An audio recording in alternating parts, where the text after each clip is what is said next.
Sir, parents, teachers, honorable judges, students and participants. I, Tanishq Jaiswal, Junior Head Boy, am truly honored to stand before you today to welcome you all to our inter-house speech and debate competition. It fills me with great pleasure to see such talented individuals who are eager to showcase their skills in this prestigious event. This competition is not just about debating or delivering speeches. It is an opportunity for all of us to come together as a school community, to learn from each other, to engage in healthy competition, and most importantly, to celebrate the power of words and ideas. I believe that events like these are crucial for our personal growth and development. They challenge us to think critically, to communicate effectively, and to become more confident individuals. So, I encourage each and every one of you to make the most of this opportunity, to express yourselves passionately, and to engage with your fellow competitors respectfully. Get truth.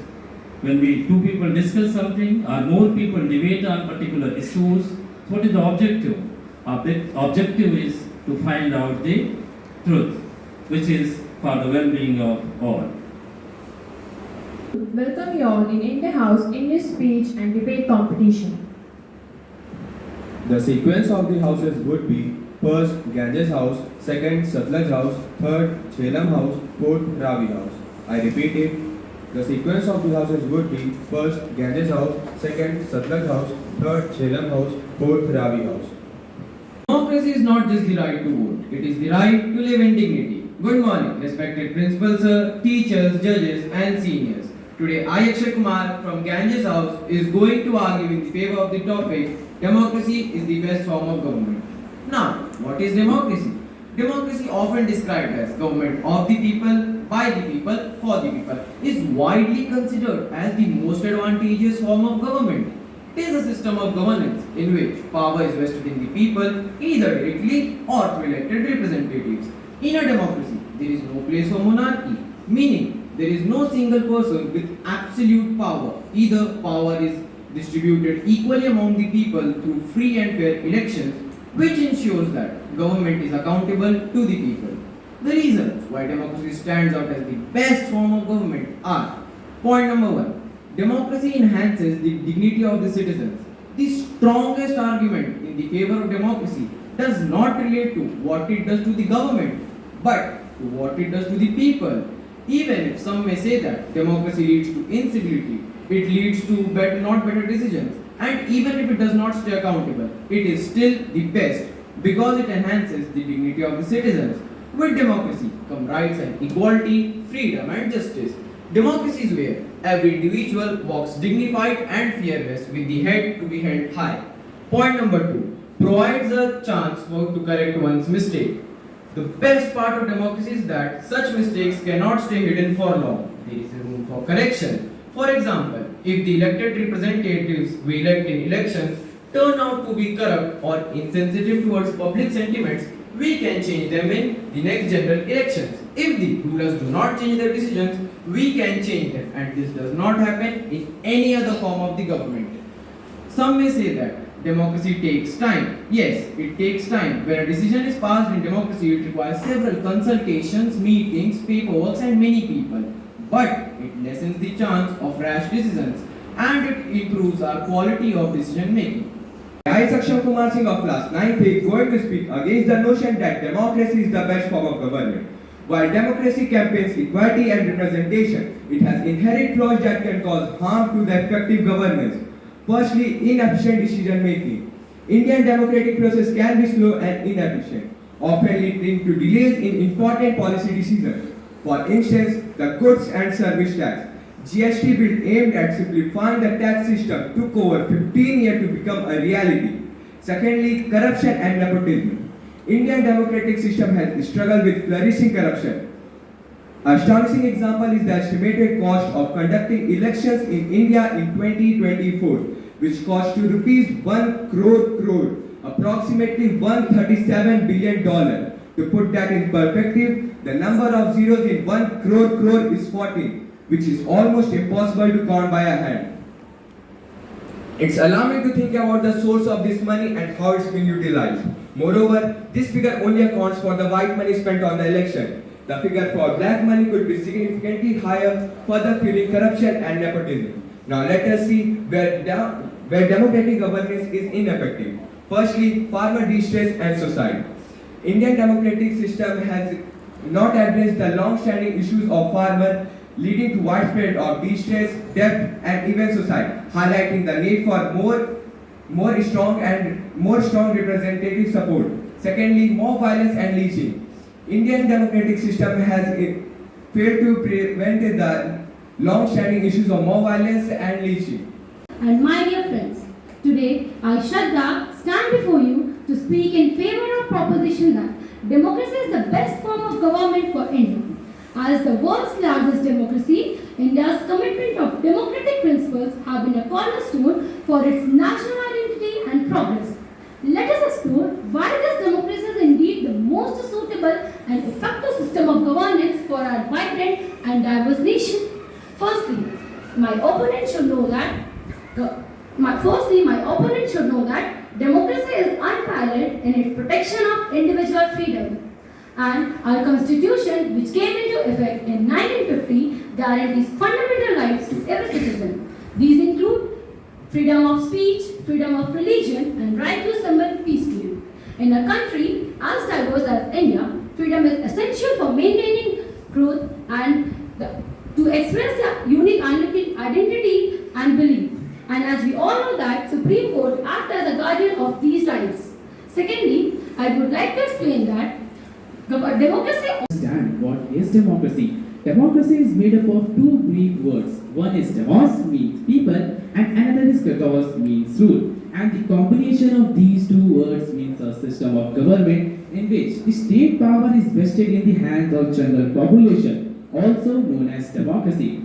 If we turn our history pages back somewhere around the 18th century, we will find that the word democracy was first introduced by the ancient Greeks, the founder of the Western civilization. And from that time period, the idea of democracy got very popular among the common people. Men of every country started a struggle to make their country more democratic. And why not? Everyone wants a government who works for them, a government who is not biased, a system which can be renewed time to time, a system who cares about their future, and that's what a democratic government offers. But you should know that all these promises, all these ideas of a democratic government only belongs to a utopian society. In real world, these democratic governments are much different. In real world, a democratic government consists of fraud, corruption, low efficiencies, poor decision making, money scandals, false promises, and many more blunders. My fellow competitors think that democracy is the only form of government who ensures the safety of general population. But you should know that Senegal has democracy, Kenya has democracy, south side of Chicago has democracy. In fact, Chicago belongs to the one of the most democratic government in the world. Yet there is no safety in Chicago, yet there is no safety in Senegal, yet there is no safety in Kenya. And why to go so far? Let us explore world's biggest democracy, India. If you think India is safe, just Of the people, for the people, and by the people. In a democracy, people have the right to choose the government under which they prefer to be governed. And as we all know, we live in a country which is democratic, India, and it's a blessing to us. But now my dear open might have a question that in what ways democracy is a blessing to us? The answer is freedom. But freedom of what? Freedom of expressions and opinions. What do you think allows me to stand here and debate about this topic so freely? And what do you think allowed influencers like Dhruv Rathé, who have millions of followers on social media, to speak against the ruling party? But if you think that this is the same case for every country, my dear audience, you are mistaken. Because if you do this in non-democracies like North Korea, you will be hanged to death. Global survey conducted by Pew Research Center shows that majority of democratic citizens support democracy. And even the countries which are not democratic, their citizens also demand democracy. Kenya, a country which was under dictatorship for 24 years, have finally achieved democracy now. People of Kenya succeeded, but in countries like Sudan, people are still fighting against dictatorship for democracy. So tell me, if democracy is not the best form of government, then why people from across the world are fighting for it? Dictators like Hitler and Joseph Stalin were brutal. They kill innocent people like some plague. They control the lives of people. But then also you ask, why democracy? And if my dear opponents say that democracy is only enjoyed by rich people, I smell a rat in quotes. History is full of examples where in non-democracies, rich had all the rights and poor suffered. For example, France.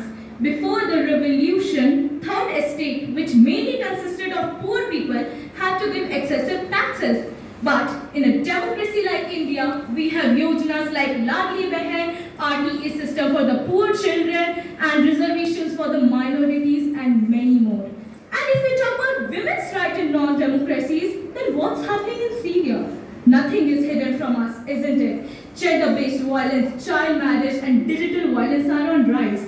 Whereas in democracies like Finland and Switzerland, women are seen as progressive, not passive. And if my dear opponents say that in non-democracies like monarchy, a king cares about what is his, unlike a politician. But my point is, doesn't a country belong to each of its citizens? Many flaws is the best form of it. The best form of it, where people divide themselves into caste, power, social prejudices, and money. Democracy is no less than autocracy, where power rests in the hands of powerful politicians, where secularism is broken into casteism. Voters of our nation, 60% of poor people who easily get manipulated by the powerful politicians into following the rat quick and get happy with few free facilities. In democracy, the type of government depends upon the type of citizens. If the citizens are good and they possess good character, they will choose the right government. But if they don't, if they choose a government on basis of their false belief, they will pick an incapable leader. Let me take some examples of countries with failed democracy. Afghanistan has 70% of illiterate people. Democracy failed. Iraq is full of religious prejudices.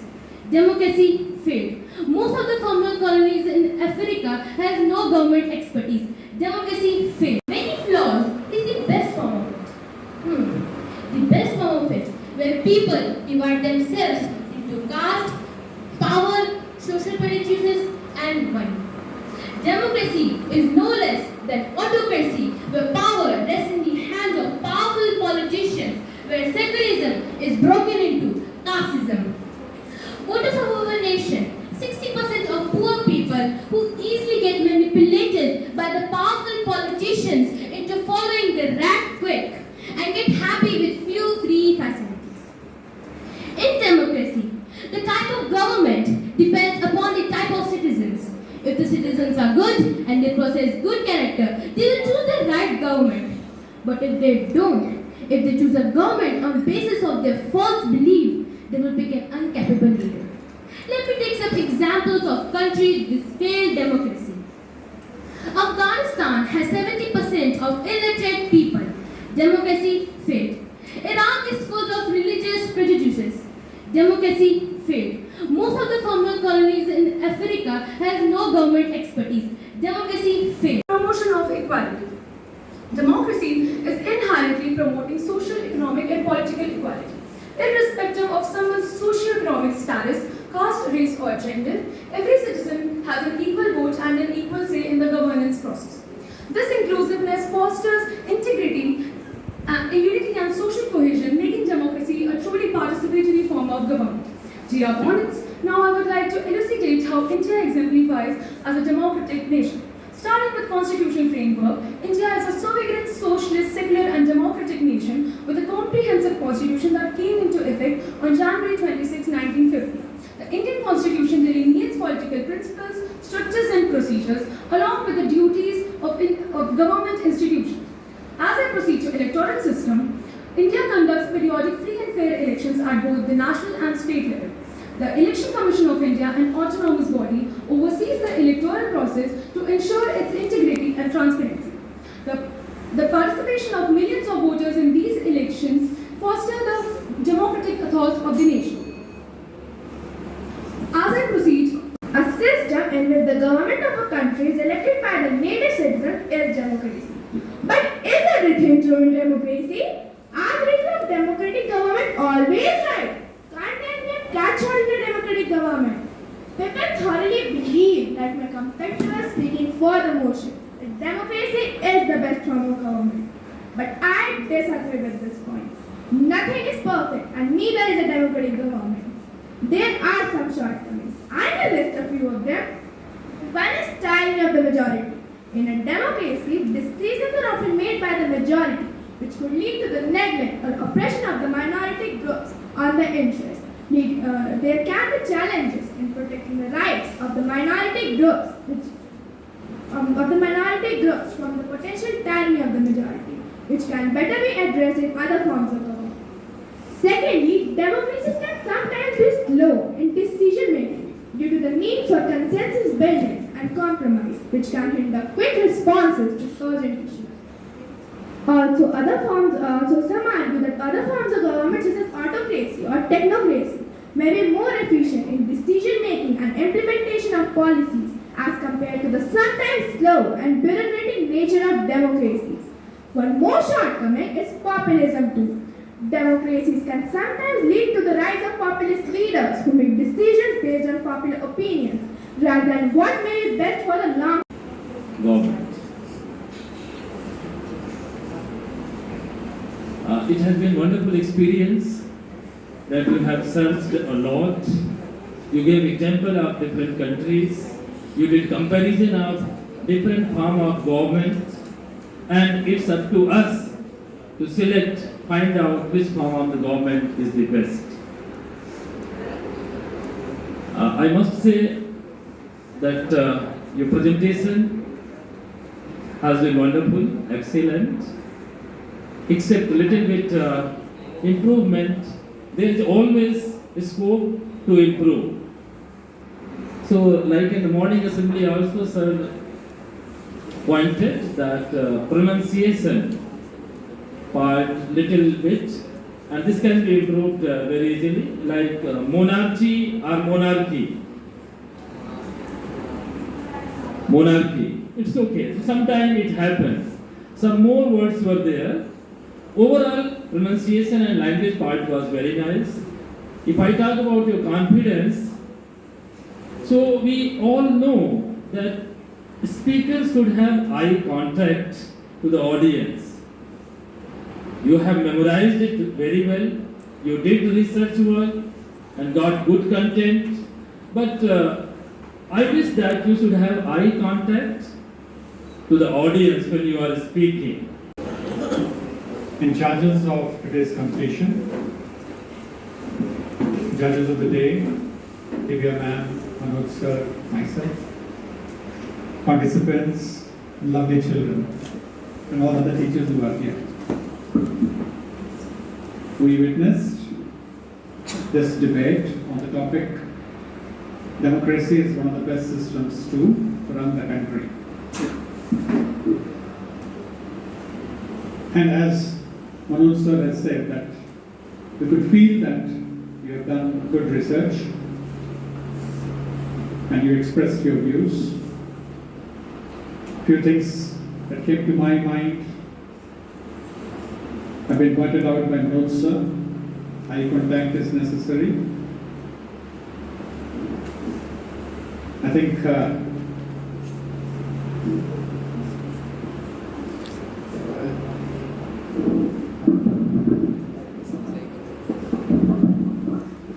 eye contact of two participants, Purvi and Hariyo, was good. I'm taking their names because you should also understand. Others were little,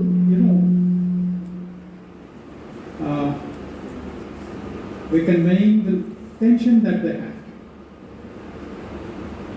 You should not take it otherwise that we are telling these things, but because it's a school stage where you have to learn. This is also part of learning. pronunciations, words like prejudice, monarchy, these all should be pronounced correctly. And then, unfortunately, I think in the morning assembly itself, I had pointed out that I should always follow with M, not is. So one of you did that mistake. You started with I and you said your name and then continued with is. So that should be avoided, especially in these English debates. Another thing that I noticed was one of the, whenever we say one of the, what are we doing? We are choosing from collective sum. One mango, one of the mangoes. One of the countries, one of the friends. Know this difference. Keep it in your mind. When you say one of the, it will always follow with a plural word. Okay? Don't commit such small errors, but then they become blatant.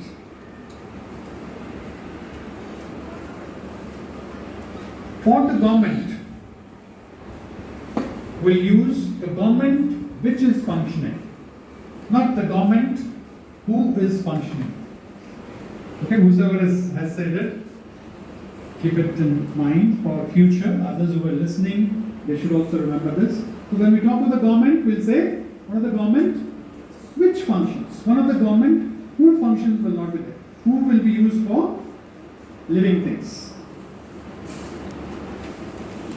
A few other errors which were there, I'll try to put it in my YouTube. If you watch that, you can learn from there. The rest, as far as appreciation is concerned, all participants performed well. Besides these little things are also to be highlighted. I hope you will take them in the positive spirit, and in future you will not repeat these errors and will become more skillful. One more, I think, error that came to my notice was we say more strong. No, it has to be stronger.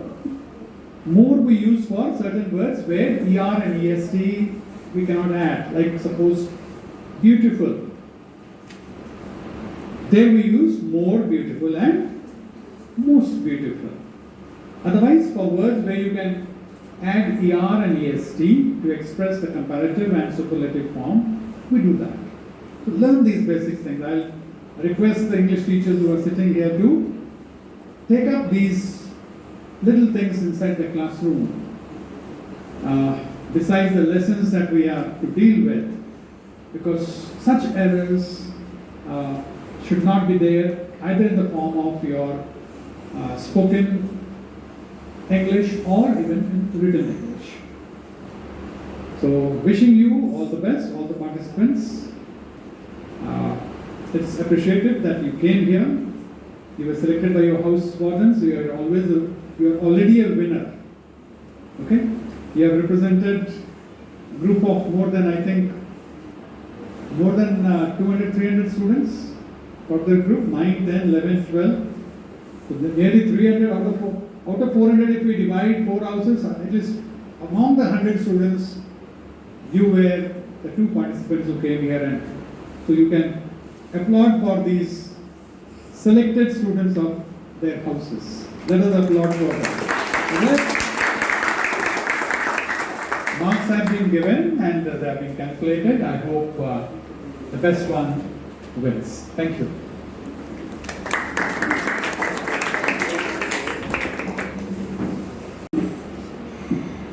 So as we heard Principal Sir and Mr. Sir giving you the advice, all the participants or as well as the audience might have heard it clearly, and the presentations were really very appreciable.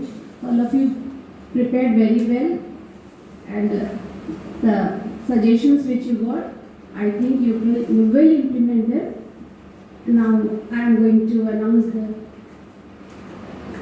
result.